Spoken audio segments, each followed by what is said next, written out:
High tears, எல்லோரும் எப்படி இருக்கீங்க? Welcome back to our channel. Hope எல்லோரும் ஹெல்த்தியாக சந்தோஷமாக இருப்பீங்கன்னு நினைக்கிறேன். ஸோ வீடியோ என்னங்கிறத டைட்டில் டிஸ்கிரிப்ஷன்லேயே பார்த்துருப்பீங்க. ஆமாங்க, மார்னிங் ரொட்டீன் தான். ஃபுல் விலாகாக மார்னிங் ரொட்டீன் நம்ம சேனலில் போட்டதில்லை, இப்போ தான் போட்டிருக்கேன். அம்மா பார்த்திங்கன்னா சென்னை கிளம்புற வரைக்கும் மார்னிங் ரொட்டீன் என்னோடது வேறு மாதிரி தான் இருந்தது.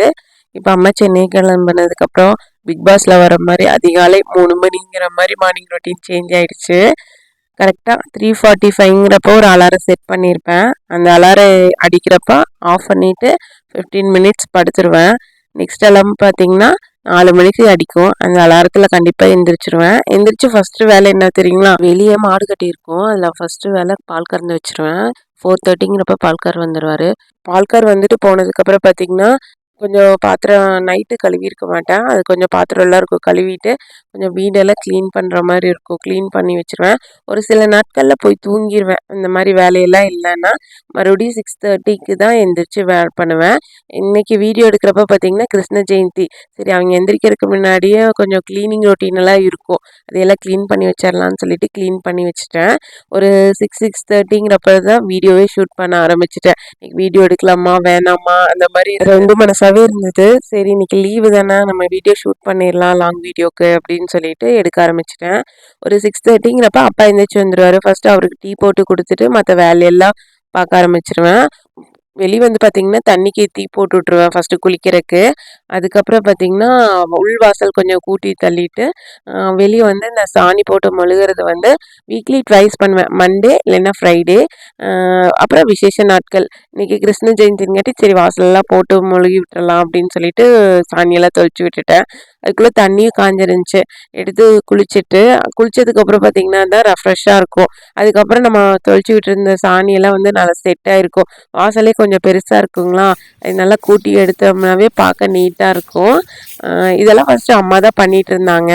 இப்போ அம்மா சென்னை போனதுக்கப்புறம் இதெல்லாம் எக்ஸ்ட்ரா பண்ணுற மாதிரி இருக்குது. அம்மா நெக்ஸ்ட் வீக்குங்கிறப்ப கொஞ்சம் வந்துடுவாங்க. அம்மா சென்னை எதுக்கு போனாங்கன்னா தங்கச்சி கன்சீவாக இருக்காங்க. இப்போ 7 மந்த்ஸ் பக்கம் ஆகுது. நவம்பரில் டேட் கொடுத்துருக்காங்க. அம்மா 1 மந்த் இருப்பாங்க, சிஸ்டரோட இன்லா வந்து 1 மந்த் இருப்பாங்க. இப்படி சேஞ்ச் பண்ணி விடுவாங்க. நெக்ஸ்ட் வீக் பார்த்திங்கன்னா இன்லாஸ் போயிடுவாங்க, அதனால அம்மா வந்துடுவாங்க. நெக்ஸ்ட் வீக்குங்கிறப்ப அம்மா வந்துடுவாங்க. கொஞ்சம் எனக்கு ரெஸ்ட்டு கிடைச்ச மாதிரி இருக்கும். இந்த ரொட்டீனுமே பார்த்திங்கன்னா பவளமல்லி பூ பூத்துருக்கும், டெய்லி அம்மா பண்ணுவாங்க. எடுத்து காலையில் போட்டு முன்னாடி வச்சுருவாங்க. இப்போ இன்றைக்கி டெய்லி பண்ணுவேன்னா கண்டிப்பாக பண்ண மாட்டேன். இன்றைக்கி காலையிலே கூட்டுறப்பவே பார்த்திங்கன்னா 1 2 விழுந்துகிட்டே இருந்தது, பார்க்கவே அழகாக இருந்ததா. சரி, அதையும் நம்ம க்ளீன் பண்ணி எடுத்து வச்சிடலாம் எப்பவும் போல் அம்மா போட்டு வைக்கிற மாதிரி அப்படின்னு சொல்லிட்டு எல்லாத்தையுமே கலெக்ட் பண்ணிகிட்டு இருந்தேன். பவளமல்லியோட வாசனையே பார்த்திங்கன்னா சூப்பராக இருக்கும். எப்போவுமே பவளமல்லி செடியிலேருந்து பொறிக்கக்கூடாது, கீழே விழுந்த பூ மட்டும்தான் எடுக்கணும்னு சொல்லுவாங்க. அதனால் கீழே விழுந்த பூ மட்டும் பொறுக்கி எடுத்து வச்சிட்டேன். தண்ணி ஊற்றி அதில் செட் பண்ணி வச்சுட்டேன். அதோட ஸ்மெல்லே பார்த்திங்கன்னா சூப்பராக இருக்கும். சிவனுக்கு ரொம்ப பிடிச்ச பூன்னு சொல்லுவாங்க.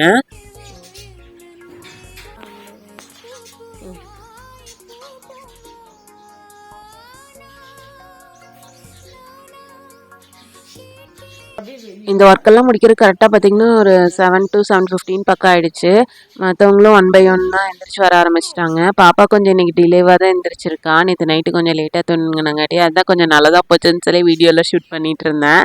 சரி, தலையெல்லாம் கொஞ்சம் ஈரமாக இருக்குதுன்னு சொல்லிட்டு தலையெல்லாம் கொஞ்சம் காய வச்சுட்டு மெல்ல போய் தலையெல்லாம் சீவிட்டு அதுக்கப்புறம் தான் டிஃபன் ஒர்க்கு ஸ்டார்ட் பண்ண ஆரம்பித்தேன். ஹேர் ஸ்டைலெலாம் பார்த்திங்கன்னா ரொம்ப பெருசாலாம் பண்ண மாட்டேன், மேக்கப்பும் ரொம்பலாம் பண்ண மாட்டேன். என்னோடய ஃபேஸுக்கு பார்த்திங்கன்னா ஃப்ரெஞ்ச் பிளட் நல்லா இருக்க மாதிரி இருக்கும். மோஸ்ட்லி வீட்டில் இருக்கப்போ சரி வெளியே எங்கேயாவது போகிறதுனால ஃப்ரெஞ்ச் பிளட் மட்டும்தான் பின்னுவேன். அதே மாதிரி ஸ்கின்னுக்கும் பார்த்திங்கன்னா பவுடர் க்ரீமு அந்த மாதிரி எதுவுமே யூஸ் பண்ண மாட்டேன். வீட்டில் இருக்க அந்த கத்தாழை, அந்த பச்சைப்பயிறு அந்த மாதிரி எப்பாவது ஃபங்க்ஷனுக்கு எங்கேயாவது போகிறேன்னா முந்தின நாள் நைட்டு மட்டும் அப்ளை பண்ணுவேன். மற்றபடி வேறு எதுவுமே பவுடர் கூட யூஸ் பண்ண மாட்டேன். இவ்வளோதான், சிம்பிளானது தான். மற்றபடி பெருசாலாம் ஹேருக்கும் சரி ஸ்கின்னுக்கும் சரி பெருசாலாம் எக்ஸ்பென்ஸ் பண்ண மாட்டேன். இதே மாதிரி பியூட்டி பார்லரும் ஐப்ரோ டீஸ் பண்ண மட்டும்தான் பண்ணுவேன். அதுவும் 2 months 3 months ஒன்ஸ் ஆகிடும். இவ்வளோதான் என்னோடய ஸ்கின் கேரும் சரி, மற்றபடி வேறு எதுவும் இல்லை, சிம்பிளாக தான் இருக்கும். இந்த ஒர்க்கெல்லாம் கொஞ்சம் முடிச்சுட்டு பார்த்திங்கன்னா ஒரு 7:30ங்கிறப்போ டிஃபன் ஒர்க்கு ஸ்டார்ட் பண்ண போயிட்டேன். நேற்று நைட்டே பார்த்திங்கன்னா ஆப்பத்துக்குமே இட்லி மாவும் ஆட்டி வச்சுருந்தேன். அதனால் இட்லியும் சாம்பாரும் வச்சுக்கலாம் அப்படின்னு சொல்லிட்டு ஆப்பமும் தேங்காய் பாலும் செஞ்சுக்கலாம் அப்படின்னு சொல்லிட்டு பண்ண ஆரம்பிச்சிட்டேன். ஃபஸ்ட்டு சாம்பார் தான், பாசிப்பயிறு சாம்பார் தான் வைக்க போகிறேன். அதுக்கு ஃபஸ்ட்டு புளி ஊற வச்சுட்டு பாசிப்பருப்பு போட்டு குக்கரில் வேக வச்சுட்டேன். அதுக்கப்புறம் மாவுலேயும் உப்பு போட்டு நல்லா கலக்கி எடுத்து வச்சுட்டேன். எங்கள் வீட்டில் பார்த்திங்கன்னா கொஞ்சம் வெரைட்டியெல்லாம் இருக்காது. இட்லி, தோசை, சப்பாத்தி அந்த மாதிரி எப்பவும் போல் எல்லாத்து வீட்டில் பண்ணுற மாதிரி தான் இருக்கும். இட்லி வந்து வாரத்தில் ஒரு 3 நாள், 1 நாள் விட்டு 1 நாள் வந்து செஞ்சுருவேன். மாவும் பார்த்திங்கன்னா 2 நாளைக்கு வர மாதிரி தான் ஆட்டி வச்சுருப்பேன்.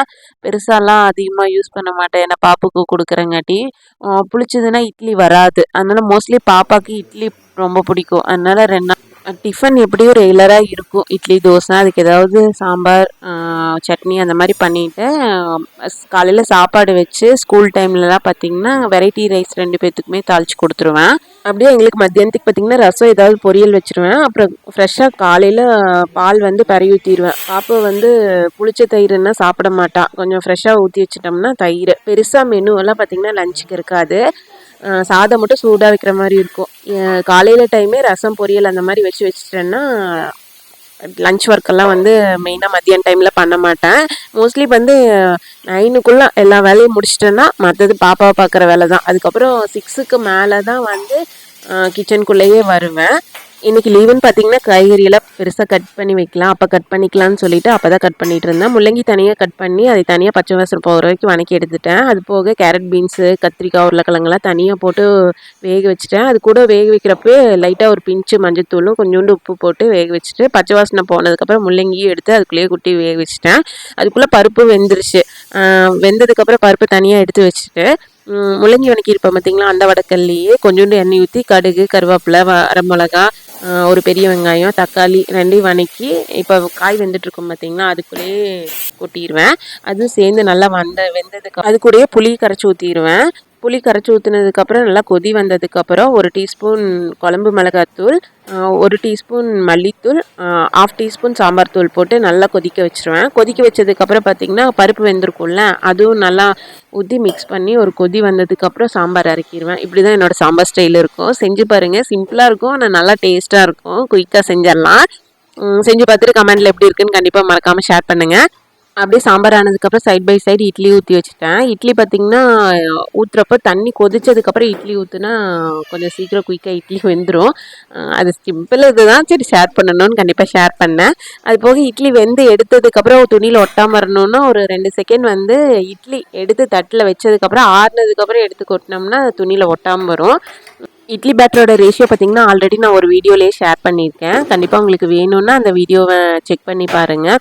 கொஞ்சம் யூஸ்ஃபுல்லாக இருக்கும் உங்களுக்கு. இட்லி சாம்பார் பார்த்திங்கன்னா ஃபினிஷ் ஆகிடுச்சு. நெக்ஸ்ட்டு பார்த்திங்கன்னா தேங்காய் சட்னி. இட்லி வச்சாவே கண்டிப்பாக ஒரு தேங்காய் சட்னி கேட்பாங்க எங்கள் வீட்டில். தேங்காய் சட்னி பார்த்திங்கன்னா ஃப்ரெஷ்ஷான தேங்காயில் அடிச்சிங்கனாவே தேங்காய் சட்னியோட டேஸ்ட்டே வேறு லெவலில் இருக்கும். ஒரு மூடி தேங்காய் எடுத்திங்கன்னா 2 கைப்பிடி அளவு பொட்டுக்கடல, கொஞ்சோண்டு கருவேப்பிலை, கொஞ்சோண்டு கொத்தமல்லி தழை, 2 பச்சை மிளகா, உப்பு வச்சு அரைச்சி கெட்டியாக தாளித்து எடுத்து வச்சிட்டோம்னா டேஸ்ட்டாக இருக்கும். சின்னதான் நான் எப்படி அரைப்பேங்கிறத ஷேர் பண்ணேன். ஓகே, அடுத்தது பார்த்திங்கன்னா ஆப்பத்துக்கு தேங்காய் பால் ரெடி பண்ணிடலாம். ஒரு முடி ஃப்ரெஷ்ஷான தேங்காய் எடுத்துக்கிறேன். அது கூட 2 ஏலக்காய் வச்சு அரைச்சி 2 டைம் தேங்காய் பால் எடுத்துக்கிறேன். அதில் பார்த்திங்கன்னா 4 டீஸ்பூன் சர்க்கரை போட்டு கலக்கி எடுத்து வச்சிட்டோம்னா தேங்காய் பால் ரெடி. அப்புறம் ஆல்மோஸ்ட் பார்த்திங்கன்னா எல்லா ஒர்க்குமே கம்ப்ளீட் ஆகிடுச்சு. பாத்திரம் பார்த்திங்கன்னா சைட் பை சைடு அப்படியே கழுவி வச்சுருவேன். மதியானத்துக்கு லஞ்சுக்கு வந்து தம்பி எடுத்துகிட்டு போக மாட்டேன். இன்றைக்கி லீவுங்காட்டி எக்ஸ்ட்ரா கரிக்குலர் கிளாஸ் மட்டும்தான் இருக்குது, அதுக்கு போயிடுவான். மத்தியானம் வந்துடுவான். ஹஸ்பண்ட் மட்டும்தான் லஞ்ச் எடுத்துகிட்டு போவார். அதுக்காக சாதம் மட்டும் கொஞ்சம் வச்சுட்டேன். அதுக்கப்புறம் ஆப்பை வந்து அவங்க வரப்போ சாப்பிட வரப்போ சுட்டுக்கலான்னு சொல்லிவிட்டு மற்ற ஒர்க்கெல்லாம் முடிச்சுட்டு இருந்தேன். ஆல்மோஸ்ட் 9 மணிங்கிறப்பவே எல்லா வேலையும் நான் ஃபினிஷ் பண்ணி எடுத்து வச்சுருவேன். அதுக்கப்புறம் பாப்பாவுக்கு சாப்பாடு ஊட்டுற மாதிரி இருக்கும். ஆப்பத்தோட ரேஷியோவும் பார்த்திங்கன்னா ஆல்ரெடி நான் ஷார்ட்ஸில் ஷேர் பண்ணியிருக்கேன். கண்டிப்பாக நீங்கள் செக் பண்ணி பாருங்கள். பாத்திரம் வளர்க்குறதுமே பார்த்திங்கன்னா அடிக்கடி எல்லாம் கழுவ மாட்டேன். தனியாக ஒரு 2 டைம்னா 3 டைம் அப்படி பிரிச்சுக்குவேன். ஏன்னா பாப்பாவுக்கு சாதம் ஊட்டி விடணும், கழுவிட்டு அதுலேயே போய் ஊட்டி விடுற மாதிரியெல்லாம் வச்சுக்க மாட்டேன். ஃபஸ்ட்டே பாப்பாவுக்கு சாப்பாடு ஊட்டி விட்றதுன்னா நான் சாப்பாடு ஊட்டி விட்டுட்டு வந்து தான் வாஷ் பண்ணுற மாதிரி இருக்கும். அதனால் விளக்கழுவுறது பார்த்திங்கன்னா 2ஆக பிரிச்சுக்குவேன். மார்னிங் கழுவிட்டேன் அப்படின்னா ஈவினிங் அப்புறம் தான் கழுவ ஆரம்பிப்பேன். இடையிலலாம் வாஷ் பண்ண மாட்டேன். அதுக்கப்புறம் பார்த்திங்கன்னா டிஃபன் ஒர்க்கு ஆல்மோஸ்ட் முடிஞ்சிடுச்சு. நீ போய் பாப்பாக்கெல்லாம் குளிக்க வச்சு ரெடி பண்ணி விட்டுட்டோம்னா சாப்பாடு ஊட்டி விட்ருவேன். 8:30ங்கிறப்ப ஸ்கூல் டைமில் கிளம்பிடுவாங்க. இன்றைக்கின்னு பார்த்து 9:30 10 பக்கம் தான் ஓகேவா?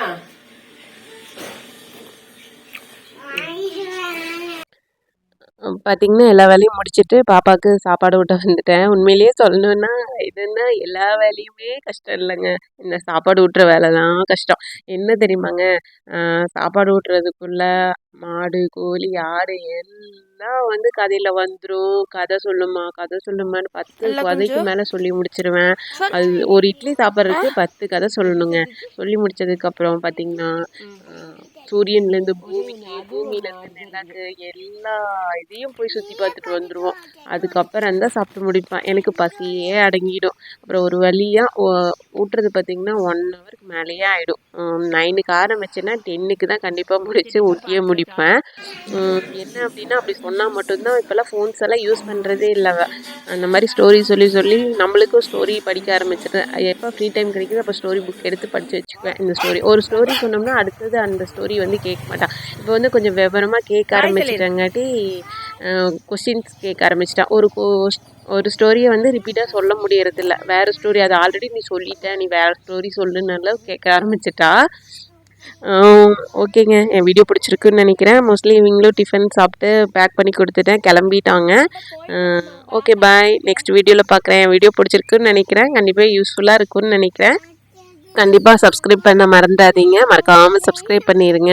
ஓகே, என் வீடியோ பார்த்து என்ஜாய் பண்ணியிருப்பீங்கன்னு நினைக்கிறேன். தேங்க்யூ ஃபார் வாட்சிங்.